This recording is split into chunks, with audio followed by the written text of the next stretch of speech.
Selamat datang di channel Alur Donghua. Sebelum menonton, silahkan subscribe, biar Mimin tambah semangat update-nya. Han Li dan Huyan Yi memasuki mansion, mereka melewati koridor di sisi halaman dan tiba di aula tamu. Setelah mereka duduk, seorang pelayan muda dengan cepat memasuki aula dan menyajikan teh untuk mereka. Taois Huyan bahkan tidak melirik tehnya. Dengan lambaian tangannya, dia mengeluarkan gelas anggur dan menuangkan mangkuk untuk dirinya sendiri. Dia mengangkat kepalanya dan meminumnya dalam sekali teguk. Seolah-olah dia dengan hati-hati menikmati rasa anggur, lelaki tua jorok itu mendecakkan bibirnya untuk waktu yang lama dengan ekspresi mabuk. Baru kemudian dia menghembuskan napas dan berseru dengan kagum. Anggur rambut merah ini memang kuat. Ketika Han Li mendengar ini, dia bertanya dengan heran, "Senior, kamu tahu anggur ini?" "Hehe, dulu, ketika saya berkeliling dunia, saya pernah meminumnya di perbatasan utara benua Wastelen, jadi saya memiliki kesan tentang anggur ini. Ini berbeda dari anggur abadi lainnya.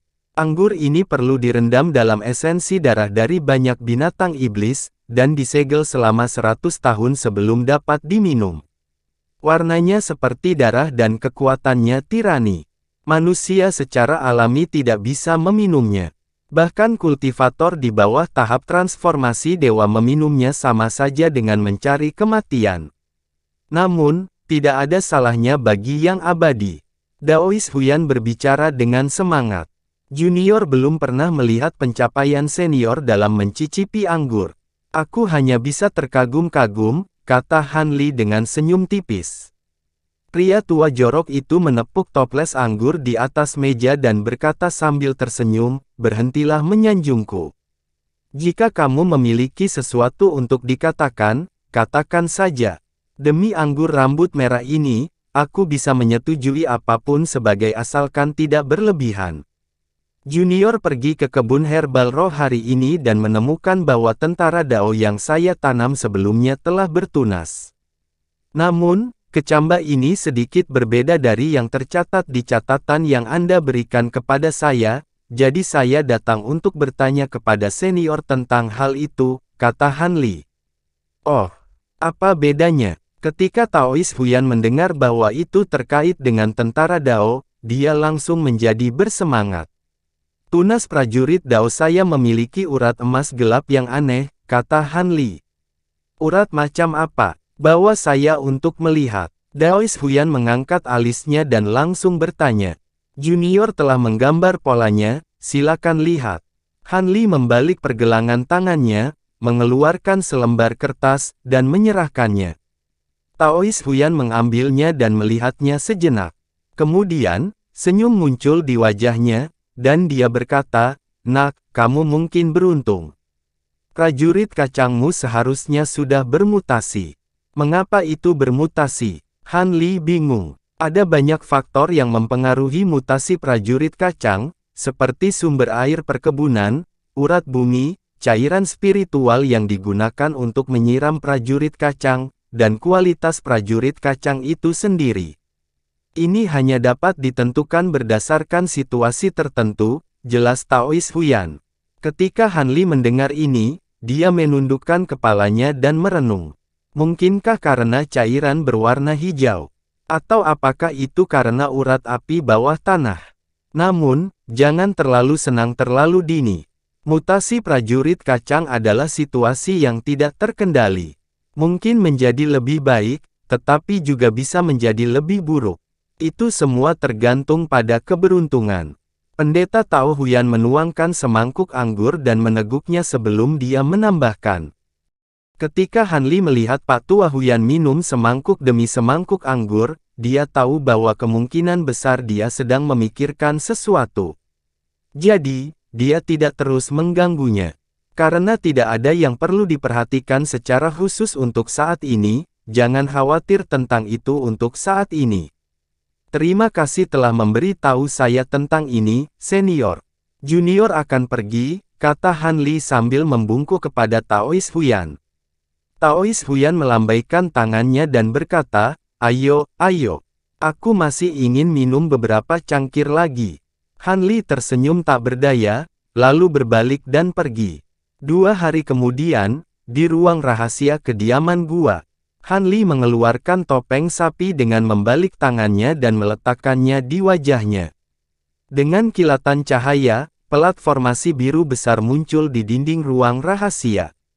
Setelah memastikan bahwa mutasi prajurit kacang baik-baik saja, Han Li berencana untuk terus menerima misi di aliansi Anika dengan imbalan batu roh. Di sisi kiri pelat formasi, misi baru akan muncul kapan saja, dan misi yang telah selesai juga akan dibatalkan kapan saja. Biasanya, kecuali untuk beberapa misi khusus, pembaruannya sangat sering. Tatapan Han Li menyapu dari pelat misi, dan ketika dia melihat area tengah, dia melihat misi yang sangat istimewa. Alasan mengapa itu istimewa adalah karena dalam misi sebelumnya, detail misi tidak akan diumumkan. Setiap kali, orang yang mengadakan misi akan mengumpulkan semua orang, kemudian detail spesifik dari misi tersebut akan diumumkan. Namun, kali ini, detail spesifik dan persyaratan misi diumumkan bersama. Detail spesifik dari misi kali ini adalah untuk melindungi tempat-tempat penting Sekte Wayang Suci, dan bertahan dari invasi musuh asing. Han Li tahu sedikit tentang Sekte Boneka Suci. Dia tahu bahwa sekte itu terletak di laut barat laut dari Lautan Badai Petir, yang tidak terlalu jauh dari benua awan kuno.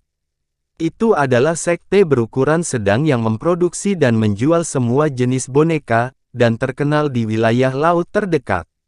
Skala keseluruhannya secara alami tidak dapat dibandingkan dengan sekte Tao Naga Api, tetapi karena keberadaannya yang istimewa, ia selalu memperdagangkan boneka dengan banyak sekte abadi. Oleh karena itu, kekayaan sekte jauh dari apa yang bisa dibandingkan dengan sekte-sekte dengan peringkat yang sama. Pada saat yang sama, misi tersebut memiliki batasan tertentu pada anggota yang berpartisipasi.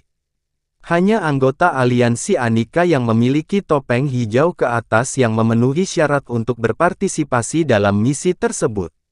Dari sini terlihat bahwa risiko menjalankan misi tidaklah kecil. Namun, hadiah yang ditawarkan oleh Sekte Boneka Suci sangat murah hati. Hadiah yang dijanjikan setara dengan 10 kali lipat dari misi biasa lainnya.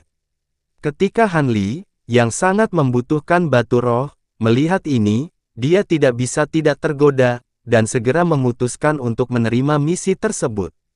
Karena masih ada waktu sebelum tanggal pengumpulan misi, Han Li memurnikan 2 kumpulan pil dengan ramuan roh yang sebelumnya dia selamatkan. Pada saat yang sama, dia juga membuat beberapa persiapan untuk perjalanan ke Sekte Boneka Suci. Beberapa bulan kemudian, di barat daya benua awan kuno, ada sebuah kota pesisir kecil yang disebut Pengintaian. Karena letaknya di selatan, dekat dengan Samudra Badai Petir, cuacanya sedikit lebih hangat. Itu adalah salah satu dari sedikit tempat di seluruh benua awan kuno yang dapat merasakan perubahan 4 musim. Di luar kota, ada jalan resmi selebar lebih dari 50 kaki yang menuju ke pantai. Itu berkelok-kelok ke hutan elem hijau. Di dalam hutan, di samping jalan resmi yang dipenuhi rerumputan yang rimbun, ada sebuah paviliun kayu yang dibangun setiap beberapa mil untuk orang beristirahat. Saat ini, paviliun ketiga di hutan dikelilingi oleh lapisan kabut putih yang tebal. Jika seseorang memasuki kabut, penglihatannya akan kurang dari 1 kaki, dan hampir tidak mungkin untuk melihat apapun. Sekitar paviliun ketiga sama sekali tidak terpengaruh oleh kabut tebal. Ada lebih dari 10 orang yang duduk berseberangan di sepanjang koridor panjang di kedua sisi. Tanpa kecuali, semua wajah mereka ditutupi dengan topeng binatang hijau. Hanya seorang wanita anggun yang berdiri di kaki tangga di luar paviliun yang menonjol dari yang lain. Dia mengenakan topeng rubah merah di wajahnya, dan seluruh tubuhnya memancarkan aura menawan dan misterius. Tak jauh darinya, ada juga seorang wanita berbaju teratai pink berpinggang ramping. Dia juga mengenakan topeng kelinci hijau yang ditutupi dengan pola roh di wajahnya. Meskipun wajah mereka berdua tertutup, aura wanita berbeda yang mereka pancarkan sama-sama enak dipandang. Banyak orang di paviliun, yang tampak duduk tegak dan diam-diam melirik mereka. Pada saat ini, cahaya keemasan melintas di langit di atas hutan lebat dan mendarat di tanah di luar paviliun. Cahaya keemasan mengabaikan kabut tebal dan mendarat di tanah di luar paviliun. Ketika cahaya memudar, seorang pria jangkung muncul. Dia mengenakan jubah hitam longgar yang terlihat seperti jubah dan mengenakan topeng rusa hijau di kepalanya. Dia adalah Lin Jiu. Begitu dia mendarat, dia langsung berjalan ke depan dan membungkuk hormat kepada wanita anggun itu. Wanita itu mengangguk padanya, dan mereka tidak berbicara. Setelah itu, seberkas cahaya biru menembus kabut dari timur dan mendarat di luar paviliun, menampakkan seorang pria berjubah biru yang mengenakan topeng kepala sapi. Itu tidak lain adalah Flood Dragon 15, Han Li. Ketika mereka berdua muncul, orang-orang lainnya mendongak. Namun, kebanyakan memalingkan muka saat melihat Lin Jiu, tetapi mereka tidak bisa menahan diri untuk tidak melihat Jiao 15. Lagi pula, dia adalah seorang maniak misi di area ini. Han Li tidak peduli dengan tatapan orang lain. Namun, ketika dia melihat sekeliling, dia langsung mengenali topeng kelinci hijau dengan angka 11 tertulis di atasnya. Dia sedikit terkejut. Ini karena orang yang memiliki topeng ini tidak lain adalah Bai Suyuan. Saat topeng menyembunyikan auranya, dia tidak dapat menentukan tingkat kultivasinya yang tepat. Namun, setelah bertahun-tahun, dia berspekulasi bahwa benda surgawi cahaya bulan yang dia miliki paling banyak adalah seorang kultivator tahap Grand Ascension. Berbicara secara logis, dengan kekuatan Bai Suyuan, dia seharusnya tidak dapat menyelesaikan misi level ini. Namun, tidak diketahui mengapa dia muncul di sini. Namun, Han Li tidak menunjukkan ekspresi aneh di wajahnya. Dia pertama kali berjalan ke depan dan membungkuk kepada wanita muda berwajah rubah yang jelas-jelas adalah pemimpinnya. Kemudian, dia mengangguk pada Lin Jiu yang telah dia temui beberapa kali. Dia berjalan ke samping dan duduk bersila. Dia menyesuaikan napasnya dan beristirahat. Bai Suyuan tidak mengenali Han Li. Lagi pula, dia hanya melihat wajah Han Li saat dia memakai topeng. Dia belum pernah melihat topeng lembu Han Li. Namun, dia telah mendengar tentang reputasinya sebagai maniak misi. Dia ingin tahu memeriksa Han Li dengan kilatan di matanya. Tidak diketahui apa yang dia pikirkan.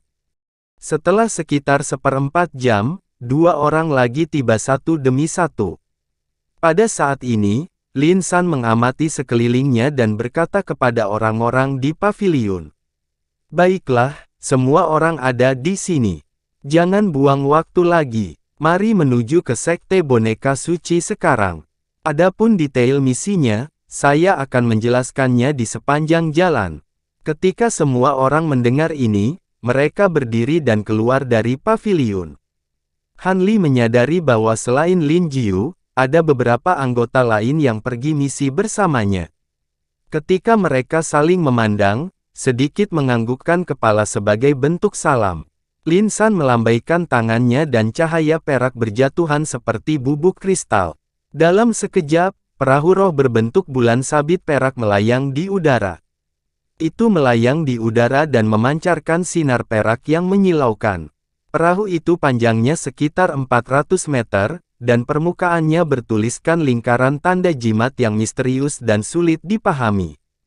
Seluruh tubuhnya memancarkan gelombang cahaya perak yang melilit perahu, dan tampaknya itu adalah harta roh terbang berkualitas tinggi. Kemudian, dengan kilatan cahaya, tubuhnya melayang dan mendarat di geladak kapal roh. Ketika orang lain melihat ini, beberapa dari mereka tampak iri. Namun, semuanya terbang menuju kapal roh. Ada paviliun 3 lantai di perahu roh bulan sabit perak. Warnanya putih dan tampak seperti diukir dari batu giok. Ada segala macam gambar indah bunga, burung, ikan, serangga, dan segala macam tulisan jimat tersembunyi di atasnya. Ada kamar yang tenang di lantai pertama paviliun. Anda bisa memilih kamar mana saja yang Anda inginkan. 3 hari kemudian, kita akan berkumpul di sini lagi. Saya akan memberikan penjelasan singkat tentang misi tersebut. Namun, saya tidak tahu banyak tentang detailnya. Kami hanya akan tahu ketika kami mencapai sekte boneka suci.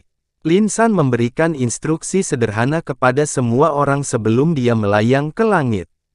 Dia berjalan di udara dan teratai salju bermekaran di bawah kakinya.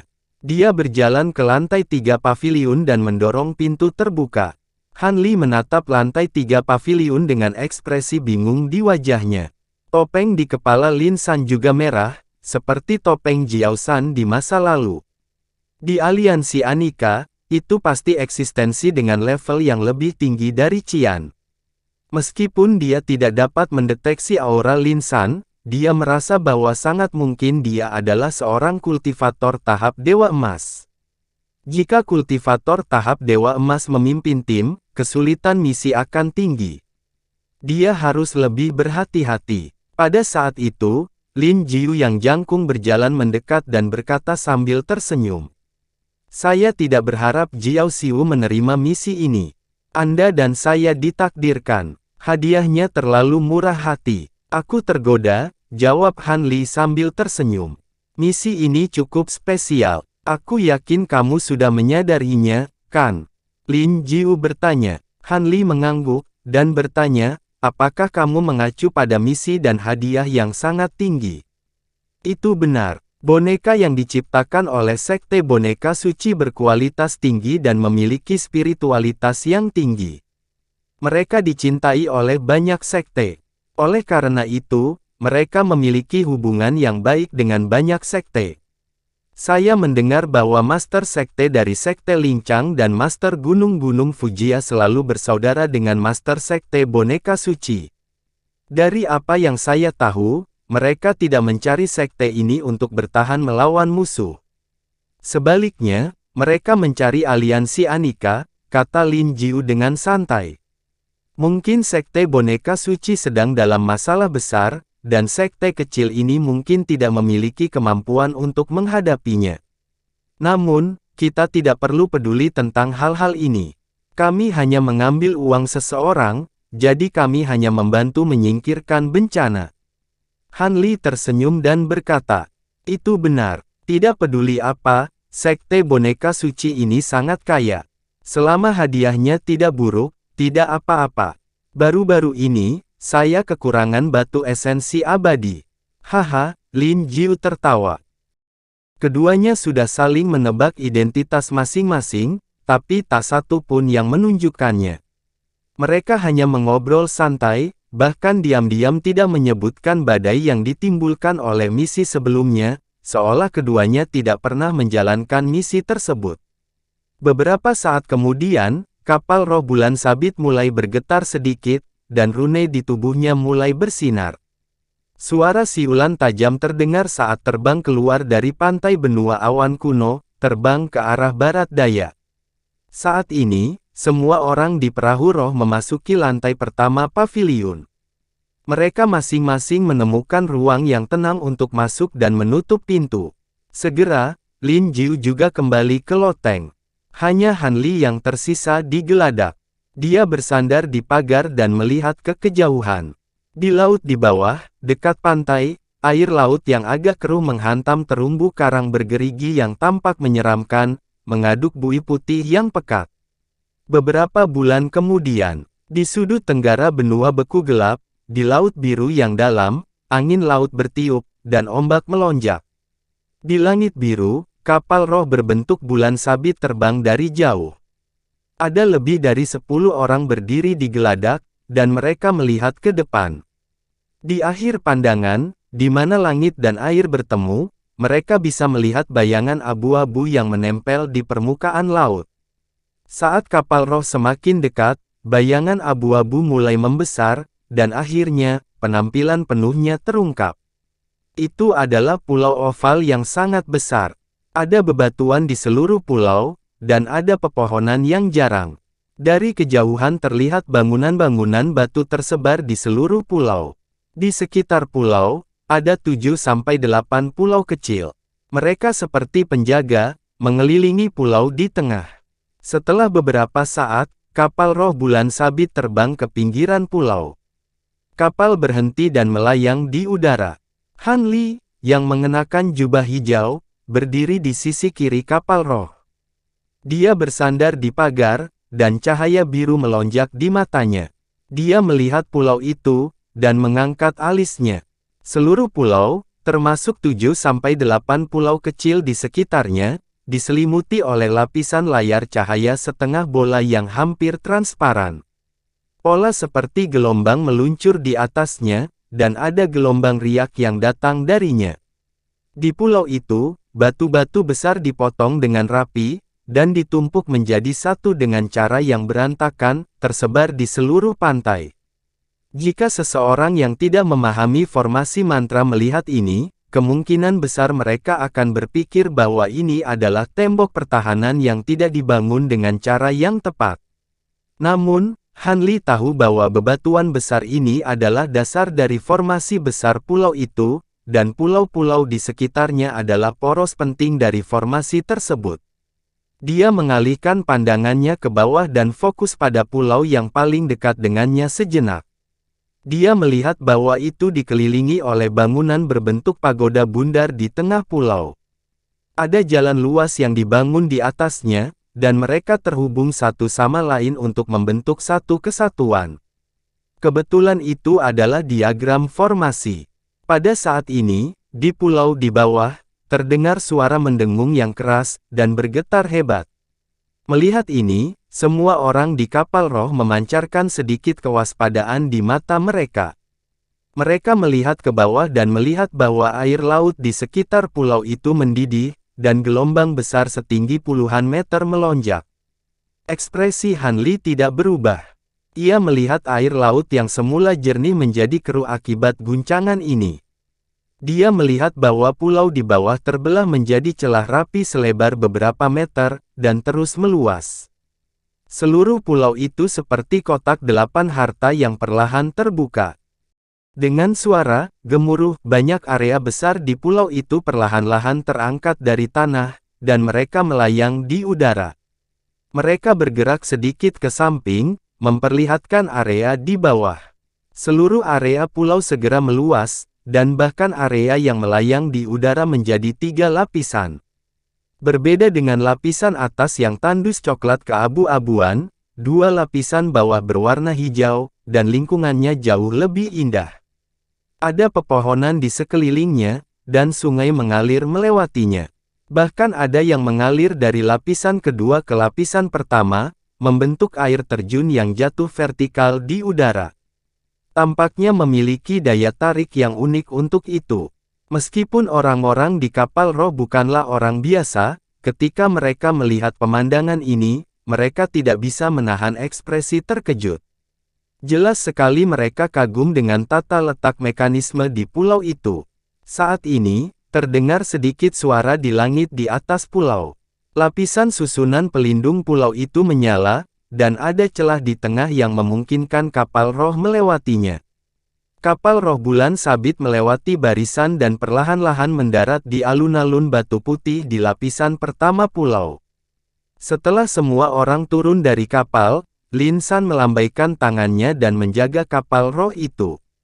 Di alun-alun, sudah ada lebih dari 10 orang yang menunggu. Orang yang memimpin adalah seorang wanita dengan gaun istana biru. Dia tidak tinggi, tetapi sosoknya sangat indah. Wajahnya ditutupi kerudung tipis, dan samar-samar orang bisa melihat garis wajahnya yang cantik, yang membuat imajinasi seseorang menjadi liar. Han Li mengukurnya dan menyadari bahwa dia adalah seorang kultivator di tahap puncak dari alam dewa sempurna. Auranya tebal dan padat, dan jelas bahwa dia telah berada di alam ini selama ratusan ribu tahun. Ada lebih dari 10 orang di belakang wanita itu, dan mereka juga kultivator di tahap awal alam dewa sempurna. Meskipun mereka tidak mengungkapkan ekspresi aneh, ada sedikit kecemasan di kedalaman mata mereka. Terlihat jelas bahwa mereka khawatir. Semuanya, kalian pasti telah bekerja keras dalam perjalanan kalian. Silakan beristirahat di aula. Saya akan menjelaskan detailnya kepada Anda, kata wanita berpakaian istana sambil membungkuk kepada semua orang. Ketika Lin San mendengar ini, dia mengangguk. Ketika wanita berpakaian istana melihat ini, dia berjalan di depan bersama Lin San dan membawa semua orang ke aula. Medan di sekitar alun-alun tidak rata, dan ada banyak pilar batu bulat dan persegi berwarna putih keabu-abuan di mana-mana. Ada segala macam rune misterius dan garis aneh yang terukir di atasnya. Ada juga banyak prasasti susunan yang rumit di tanah. Han Li bahkan bisa merasakan energi susunan pada bangunan kuno yang tersembunyi di antara pepohonan. Dia tidak terkejut sedikit pun karena sebagian besar kultivator yang mahir dalam seni boneka memiliki pencapaian yang luar biasa dalam seni formasi. Lagi pula, penyempurnaan boneka tidak dapat dilakukan tanpa ukiran yang indah dan penggunaan formasi yang rasional. Omong-omong, ketika dia berada di alam bawah, dia telah melakukan penelitian tentang dao boneka dan mekanisme. Namun, setelah datang ke benua abadi Beku Utara, dia sibuk dengan kultivasi dan sudah lama tidak mencoba-coba. Sekarang dia telah datang ke sekte boneka suci yang terkenal di alam surgawi Beku Utara. Jika dia memiliki kesempatan, dia bisa bertanya-tanya dan mencari tahu bagaimana memperbaiki tubuh yang cocok untuk boneka abadi palsu Taoist Xie. Namun, untuk saat ini, dia harus membantu sekte ini bertahan dari krisis ini terlebih dahulu. Siapa sebenarnya musuh yang datang mengganggu mereka kali ini? Kelompok itu berjalan di sepanjang alun-alun beberapa saat sebelum mereka tiba di depan aula merah tua. Selama ini, Han Li secara tidak sengaja memperhatikan sesuatu. Tampaknya wanita berbaju megah itu telah berbalik beberapa kali, dan setiap kali, dia melihat ke arah Bai Suyuan yang mengenakan topeng kepala kelinci. Setelah memasuki aula, wanita berpakaian megah dan Lin San duduk di dua kursi utama di kiri dan kanan, sementara para tetua dari sekte boneka suci dan orang-orang dari aliansi Anika duduk di kedua sisi. Petugas yang berdiri di pintu masuk aula sudah menyeduh teh roh. Setelah semua orang duduk, mereka segera menyajikan teh. Teh hijau bening dituangkan ke dalam cangkir teh, dan uap putih naik ke udara, menyebabkan seluruh aula dipenuhi dengan aroma yang menyegarkan. Han Li mengangkat alisnya sedikit saat dia melihat ke bawah ke cangkir teh. Dia disambut oleh pemandangan serangkaian daun teh hijau zamrud yang mengambang di air, memancarkan semburan ki spiritual yang kaya, dengan jelas menunjukkan bahwa ini adalah teh roh berkualitas sangat tinggi. Tepat ketika dia hendak mengambil cangkir teh, dia melihat dari sudut matanya ada pola emas di jari-jari pelayan yang sedang mengisi ulang teko. Dia sedikit terkejut dan segera mendongak. Baru kemudian dia menyadari bahwa meskipun gerakan pelayan itu halus dan penampilannya tidak berbeda dari orang normal, dan bahkan aura yang dikeluarkan tubuhnya mirip dengan seorang kultivator tingkat rendah, dia sebenarnya bukan manusia, tetapi seorang boneka yang sangat hidup. Dari sini, Han Li merasa bahwa sekte boneka suci memang unik dalam dao boneka.